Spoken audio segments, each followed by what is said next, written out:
Toshloq shahar xalq ta'lim bo'limiga qarashli 34-umumiy o'rta ta'lim maktabining 9-B sinf o'quvchisi Hasanboyeva Muxtasarxonman. Hozir sizlarga gapirmoqchi bo'lgan kitobim Tog'ay Murodning Yulduzlar mangu yonadi asari.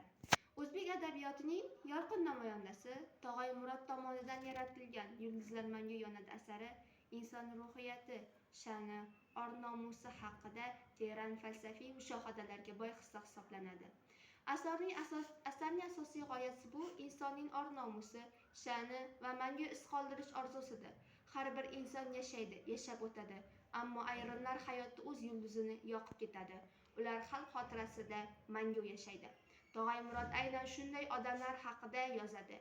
Bo'ri polvon obrazi orqali muallif xalqning botiniy kuchini, sabr-sadoqatini va g'ururini ko'rsatadi.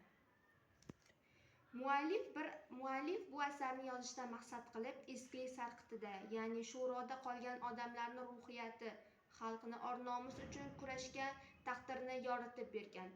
U o'z asarida or-nomusi uchun ich-ichidan yonib turgan oddiy insonlarni madh etadi. Ularning botiniy kuchini, og'riqlari orqali muallif bizga buyuk hayotiy saboq beradi. Insonni qadrlash, uni eslash, uni unutmaslik. Kitobxonlarga muallif bir haqiqatni anglatmoqchi bo'lgan. Haqiqiy kuch bu jismoniy kuchda emas, balki oriyatda, sabr-sadoqatda.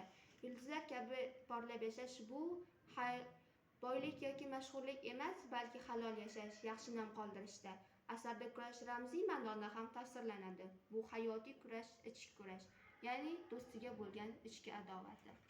Har bir bandaning ko'kda o'z yulduzi bo'ladi oshna. Shu yulduzning yongani shu bandaning yonganidir.